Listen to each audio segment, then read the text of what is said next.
Fala galera, Leleco na área, meio-dia e 47 de um sábado nublado e eu decidi aqui vir hoje fazer uma coisa que, cara, eu tava pensando há muito tempo em fazer e vocês me pediram muito também, que é ajudar a interligar dentro da mente manchetes com a vida real. Ler uma notícia num iPhonezinho, num Samsung, num jornal, na televisão, olhar alguma coisa e entender como que isso impacta a nossa vida. Então eu quero trazer esse tipo de conteúdo mais informal, lúdico, lembrando hoje é sabadão, relaxa aí o trapézio para a gente poder bater um papo.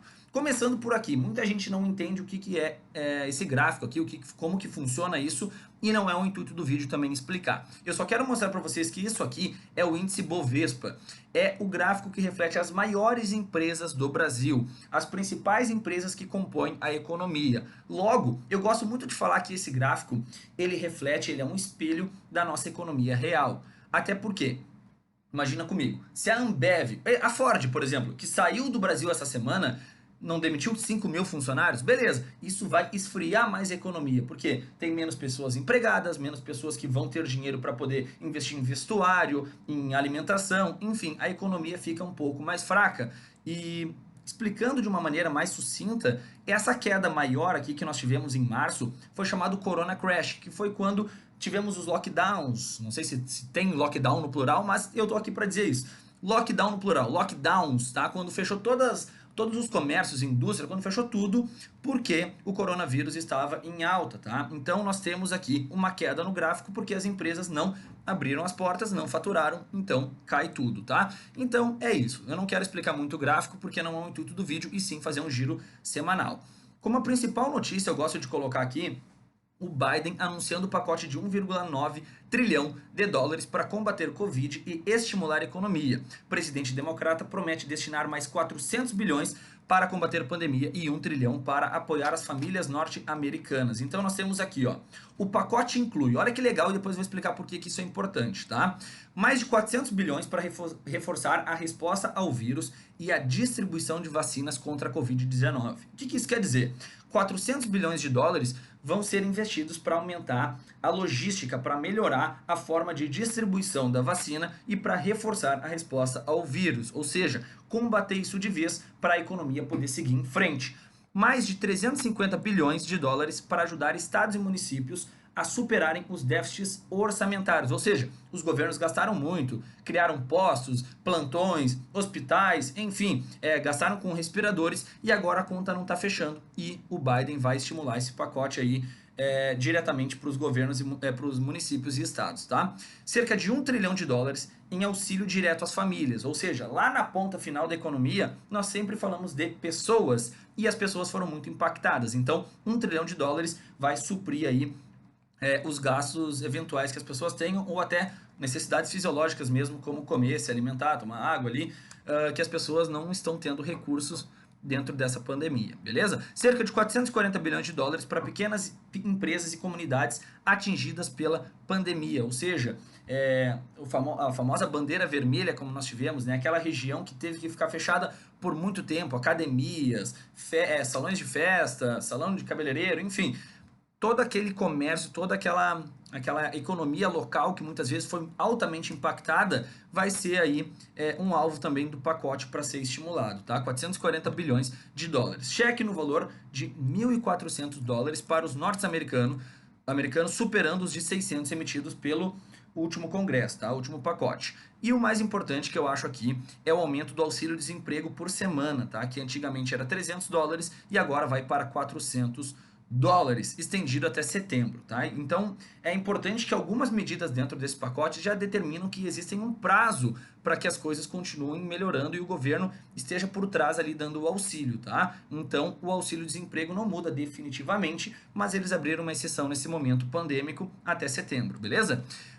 Nós tivemos aqui no Brasil uma notícia muito forte, como eu comentei, a Ford, que liderou um estilo de vida que vem sendo abandonado pelas novas gerações, enfim, a Ford saiu do Brasil depois de 102 anos aqui, tá? Então a Ford decidiu interromper a produção no país e correu lá para os hermanos, para a Argentina e para o Uruguai. Eles até criaram uma nota no site deles aqui, falando que eles não vão sair definitivamente do Brasil, que quem quiser comprar carro vai poder comprar carro sim, só que eles estão fazendo uma reestruturação na América do Sul. Uma coisa que foi pouco comentada, mas que tem muito sentido também, é que quando a Ford é mundial, né, internacional. A Ford, quando analisada em termos de planilha de Excel, assim, eles olharam para o Brasil, uma coisa que chamou muito a atenção da Ford foi o alto índice de ações trabalhistas, ou seja, a nossa cultura enquanto brasileiro de bota no pau, processa. Imagina, a empresa já tem, não tem o subsídio, paga imposto pra caramba, cria um carro em reais, que isso é muito difícil, tá? Ele tem um custo em dólar, muitas vezes, a empresa, né, montadora, para montar o carro, tem que comprar surdina vindo de um país, o para-choque de outro, para poder montar aqui no Brasil, e ele compra em dólar, e quando ele revende em reais. Então, a margem de lucro fica muito apertada. Fora a situação econômica do Brasil também, inflação, e fora a pandemia que acaba tornando aí o mercado de automóveis não sendo a prioridade das pessoas, tá? Só que as ações trabalhistas, né, a nossa cultura impactou também muito, porque nós colocamos no pau, a empresa já sofre com tudo isso, e no final das contas eles olharam de uma maneira mais clínica, mais técnica e viram que não fazia sentido permanecer no Brasil, tá? Lembrando, bom, não vou me adentrar muito no case Ford, mas isso aqui é muito triste, porque com o encerramento da Ford no Brasil, mais de 5 mil demissões aconteceram, impactando diretamente as famílias desses trabalhadores e principalmente não, também, né, porque não tem como mensurar a tristeza nesse momento,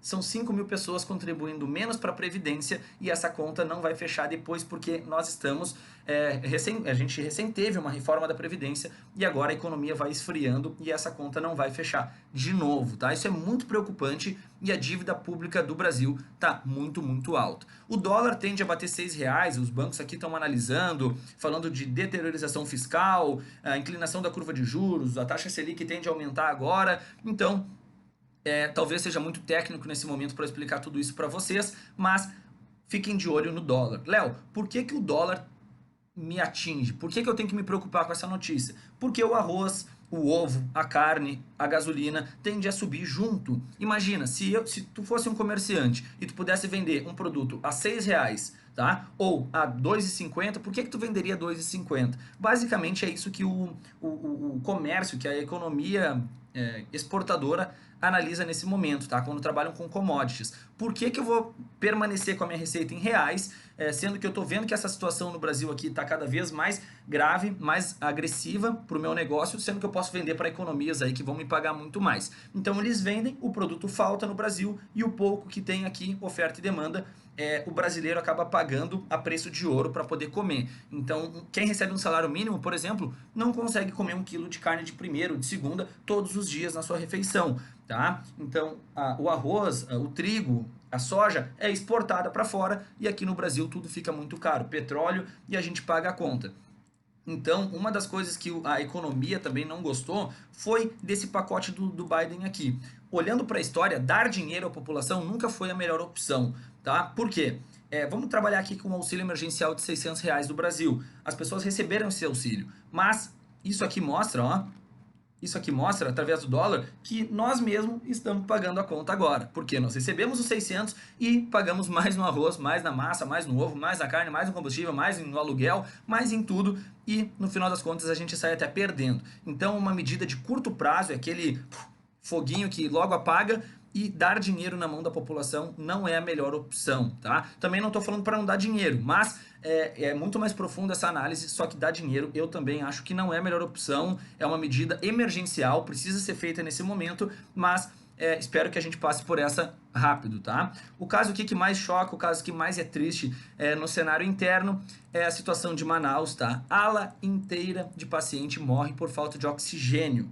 Tá? Então até um enfermeiro da UTI de Manaus aí falou, preparem-se para a segunda onda do Covid, e quando eu falo segunda onda do Covid, olhando pela economia, o dólar tende a subir muito mais, e muita gente começa a me criticar nesse momento falando, nossa, tu tá falando de dinheiro enquanto tem vidas aqui sendo atingidas, né, pessoas morrendo. Não estou falando de dinheiro, estou falando de mais vidas, né? Quando a gente tem a segunda onda do Covid, não estou falando particularmente de Manaus, nós temos uma segunda onda, nós temos o dólar disparando mais e no longo prazo e no médio prazo todos os brasileiros de classe C tendem a comer pior, né, com menos qualidade no seu prato, sendo que já não tem muita no Brasil, tende a pagar mais na passagem do ônibus, tende a pagar mais nos aluguéis, tende a pagar mais em tudo. Então, a segunda onda do Covid é muito preocupante, só que não é esse o assunto agora. Nós estamos falando de Manaus e é super, super, super delicado o caso. Chega a doer o meu peito, eu fico com uma dor, parece que eu tenho uma cãibra no coração, porque essa situação é muito difícil. Deixa eu só mostrar para vocês as notícias positivas também, né? Para não mostrar aqui que Manaus obviamente está vivendo um caos, mas tem gente se mobilizando e infelizmente não é o governo dentro dessa crise de saúde, tá? O governo está um pouquinho mais recuado e nesse momento nós estamos mostrando que nós, brasileiros, temos forças, inclusive a Venezuela está ajudando o Brasil, olha que hipocrisia, a dar uma guinada aí nesse quesito de Manaus, tá? Então tem muitas empresas que estão ajudando, eu já vou mostrar na próxima manchete, só que a manchete do G1Globo.com é que Manaus recebe 70 mil metros cúbicos de oxigênio vindos de Belém, tá? Então carga chegou à capital por meio de balsas, tá? Na madrugada deste sábado 16, o governo diz que nova remessa garante retomada do equilíbrio. Graças a Deus, temos aí pessoas se mobilizando, como eu falei, e no final vai dar tudo certo. Infelizmente aí as mortes do Covid superam 190 mil na estatística nacional, é bem triste isso e enfim, não tem nem o que falar sobre esse momento, tá? Mostrando um pouquinho sobre as empresas grandes aqui e como elas estão ajudando e auxiliando nesse momento do Covid, tá? A Ambev, a Neo Energia e a Philco recomeçam ondas de doações para combater a pandemia. Lembrando, a Ambev está auxiliando aí a população, doando respiradores, doando álcool gel, há muito, muito tempo durante a pandemia, o Itaú, o Bradesco também, e isso prova que as grandes empresas também podem auxiliar nesses momentos aí, e que não é de todo pior ter empresas que tenham esse poder aí dentro da bolsa e essa movimentação financeira quando elas usam para o bem também da sociedade, tá? Então Ambev, Neo Energia, Philco, Itaú, Bradesco, vocês estão de parabéns. Tem mais empresas também, mas vamos focar aqui na manchete. A fabricante de bebidas está mandando 500 cilindros de oxigênio para Manaus. Ambev, parabéns, enquanto a companhia de energia, Neo Energia, está doando refrigeradores para o armazém de vacinas, tá? Então, graças a Deus, estamos nos mobilizando e esse assunto aí ainda tem muito o que falar, tá? Se você puder ajudar, doe dinheiro. Eu não posso falar que eu dou ou que eu não dou, porque isso é uma coisa muito chata da internet hoje. Se tu doa, falam que tu tá querendo aparecer. Se tu doa e não fala, falam que tu não tá doando. Então é complicado, mas a minha parte eu fiz, tá? Inflação oficial fecha em 2020 em 4,52%, diz IBGE. Léo, o que isso quer dizer, tá? O que é o IPCA? Índice Nacional de Preços ao Consumidor Amplo, tá? Então em 2020, de maneira geral, sendo bem objetivo aqui, não me adentrando no índice, os produtos ficaram 4,52% mais caro. Léo, mas eu tenho uma lojinha de eletrônicos. Léo, mas eu tenho um mercadinho. Aqui não foi 4%, foi 30%. Sim, tecnologia acaba sofrendo mais, porque tem que trazer o dólar, produto dolarizado, importado de fora, para poder revender. Exemplo, iPhone, notebook. Se vocês perceberem, subiu muito o preço aí, porque subiram os preços por causa disso, tá? Por causa do dólar e a gente paga a conta no final de tudo. Lembra que eu falei? A inflação tende a subir ainda mais em 2021. Então aqui acaba impactando em transportes, em dezembro teve uma alta expressiva de 1,35, então só para a gente poder ver também o que pode aí ter aí em 2020 a nos esperar, tá? Por isso que é importante a gente investir, logo mais eu falo disso. IGPM sobe 1,89 na primeira prévia de janeiro de 2021. Léo, o que é IGPM? É quase a mesma coisa que o IPCA, é um índice de inflação. Só que o que mais preocupa dentro do IGPM, índice geral de preços de mercado, é que dentro da fatia do índice tem ali os aluguéis, tá? E o aluguel do brasileiro subiu aí uma média de 30 a 36% dentro do IGPM. Então, dentro dessa fatia, nós tivemos uma inflação do setor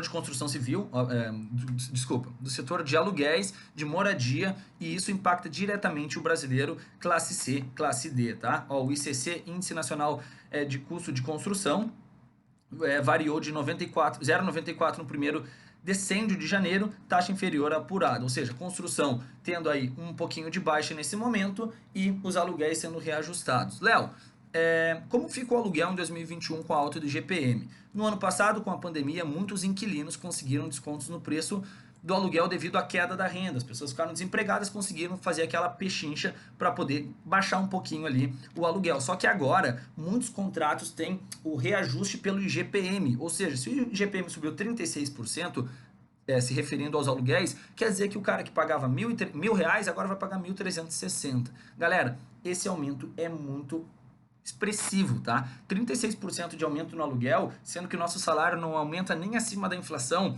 é preocupante. Vamos pagar mais nos produtos agora em 2021, produtos de gôndola de mercado mesmo, pão, frios, frutas, então nem se fala, fruta virou coisa, meu Deus, né, de que fazer uma salada de fruta tem que ter dinheiro, tá? Então saiu muito caro, não quero me adentrar aqui em cada produto, tá tudo muito caro e os aluguéis tendem a subir também. Vamos olhar um pouquinho para o índice Bovespa, fazendo uma conclusão aqui para ver o que nós temos e o que nos espera, tá? Olhando para um canal de mais de longo prazo, vou botar aqui como verde, ó, nós tivemos o nosso piso aqui dentro do Ibovespa na casa dos 63 mil pontos, tá? Deixa eu trazer aqui, ó. 63 mil pontos, nós tivemos uma queda até esse patamar, tivemos agora um canal de alta olhando para trás, né? Porque a gente está aqui, ó, no dia 16 de janeiro, né? Nós estamos aqui hoje, mas olhando para trás, de março até agosto nós tivemos uma alta, tocando o topo do canal de alta. Depois tivemos uma queda mais significativa até novembro, tá? Uma correção, uma realização de lucros. Depois nós tivemos uma alta, tentamos tocar o topo do canal de alta aqui dentro do nosso índice e agora tende a ter uma correção mais forte na casa dos 110 mil pontos, beleza? Para quem está posicionado com trade, trabalhem com stops. Para quem está posicionado para carteira de longo prazo, eu não vejo uma oportunidade tão grande para realizar aportes relevantes.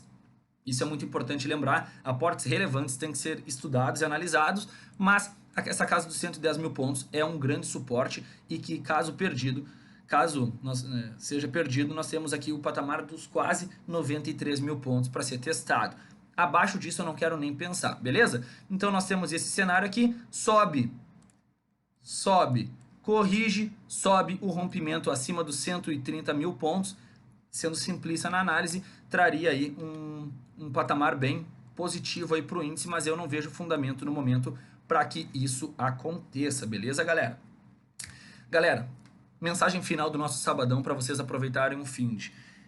Olhando para isso, nós conseguimos olhar que o dólar está subindo, ou seja, mostra a importância de investir em empresas que tenham receitas dolarizadas ou investir diretamente nos Estados Unidos. É muito importante diversificar, fazer uma diversificação cambial aí dentro do nosso patrimônio, beleza? Outra coisa, invistam, tá? Porque uma coisa é o dólar, isso aí já perdemos os boi com as cordas junto. Agora, a inflação tende a aumentar e nós temos que manter o nosso poder de compra. Lembra que a nossa avó falava, com 10 reais nos anos 2000, comprava pão, frios e sei lá, alguma outra coisa, uma geleia. E hoje em dia tu só compra o refri com 10 reais. Então, o nosso dinheiro vem perdendo muito valor e como diz aí, como Manaus está mostrando, o Covid ainda está ativo, está preocupante a situação e nós temos que sempre cuidar da nossa saúde mental, financeira, amar as pessoas que nos apoiam, que estão com a gente, né, nossa família e nossos amigos, e sempre fazer as coisas de maneira racional. Não é momento de sair comprando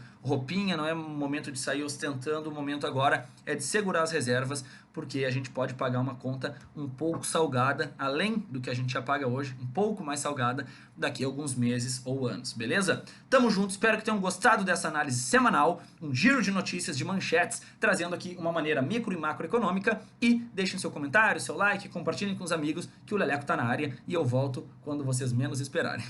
Tamo junto e um ótimo dia e até o próximo vídeo.